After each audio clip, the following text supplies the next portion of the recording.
On what?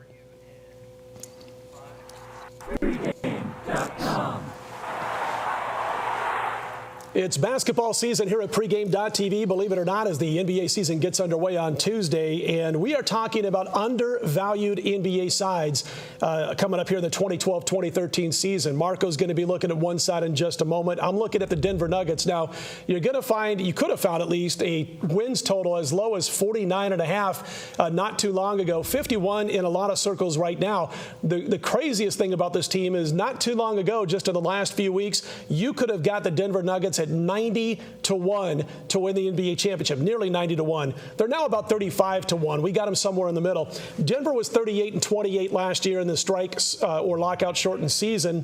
What they did on offense was great. They finished third in offensive efficiency, one of the key categories that I look at throughout a year. They were second as far as their pace factor efficiency was concerned, and they were great. They were the number one team shooting-wise from inside the arc. 2-point field goals, they led the league as far as shooting percentage was concerned, but they had a serious problem at the other end of the court. They were 19th in defensive efficiency, 20th in the league in three-point defense. So what did they do? Well, gone. Aaron Aflalo.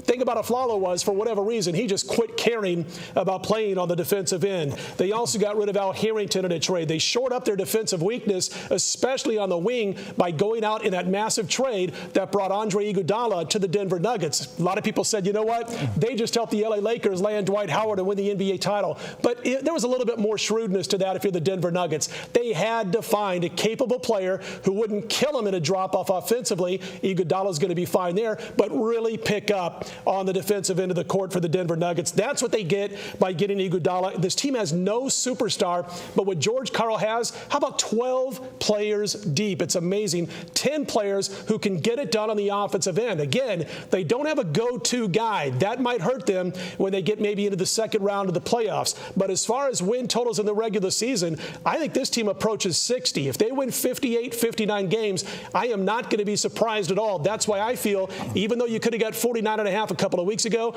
that win total of 51, I think they cover that by 8 or 9 games. Final thought of the Denver Nuggets for me is this. If they have a healthy year out of Gallinari, you're talking about a guy who can drain from three, probably their best three-point shooter. You tie in Lawson and Miller, your best go-to guys, if they have any, on the offensive end. And if Jordan Hamilton breaks out, then you've got Hamilton who can team up with Gallinari from the deep perimeter when this team has to drain those three-point shots and long-distance two-pointers. I think Denver is going to be much improved over last year. 38-28 ain't bad. They're going to be even a tougher out this season in 2012 and 2013 because they shored up those problems on the defensive end. And heck, I haven't even mentioned that Wilson Chandler barely played last year. He's going to be ready to go and play a full season with this Denver Nuggets team. Marco, Denver Nuggets over the win total of 51. Grab a little bit of action, 35-1 on the Nuggets to win the whole ball of wax. What say you, your most undervalued team? Well, we're going to be knocking in the same conference because I have an undervalued team in the same conference, and probably because there's a team in this conference that we both probably feel is going to be way overrated this year with all of the hype. And sometimes that's the key to finding an undervalued team is go to the division or the conference that's got the big overrated one, and that's where you'll find the value. So I'm out west with you, and I'm looking at Memphis. And this is a team that people forget. Just 2 years ago, they took San Antonio out of the playoffs. They were within one game of going to the Western Conference Finals. Then we had the strike-shortened season last year, lockout year, and they came back and still were the 4th seed last year, 41-25 record last year. But what people seem to forget about this team is they did it without Rudy Gay. He got hurt the 4th game of the season. They didn't get him back till right for the playoffs.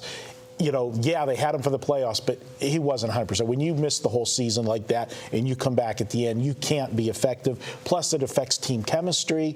The team had been playing without him, and now all of a sudden you're in the playoffs. You got to change your lineup and stuff. So I expect with both Zach Randolph and Rudy Gay, if they both stay healthy, this is a team that's going to be flying under the radar. Now, the one question on this team is what they did lose from last year. O.J. Mayo, they got rid of. They really didn't get a lot back for him. They got Jared Bayless. But what I think is going to be a big surprise for them, and who will get a lot of minutes off the bench and will fill that gap, is Josh Shelby. This guy was co-MVP in the Summer League. So sky's the limit for him. This is a team that was a young team 2 years ago and still took the San Antonio team out and then had that learning experience going to the next level. Last year in the playoffs, like I said, they got knocked out in the first round to the Clippers. It was a 7-game series, and I really do think the matchup and the chemistry with Rudy Gay coming back kind of was more of a hindrance than a help for them. I think this team out of the gate, you've got all the attention on the Lakers because of the trade with Dwight Howard. San Antonio, because of the season they had last year, always going to garner attention. But we say it every year and it never happens. San Antonio Spurs are getting I don't buy that anymore. Yeah, that's done. We can't say that. But I think at 49 wins, I think this is a bargain for Memphis. People are going to, you're going to look, how many teams do you say before you get to Memphis? You're going to go to the Lakers. You're going to say San Antonio. Let's not forget, the Thunder were in the NBA Finals last year, so everybody's going to be focused on them. The Clippers, because of a couple of big names. I mean, you're right down the line. I think this team's flying under the radar.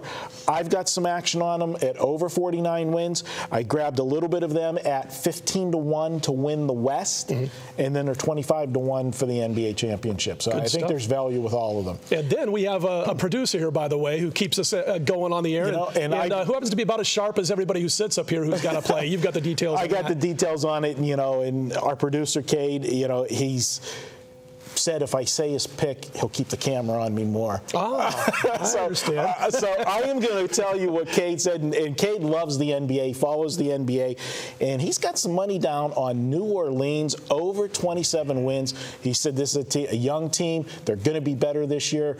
New ownership. They got money behind the team. He likes them.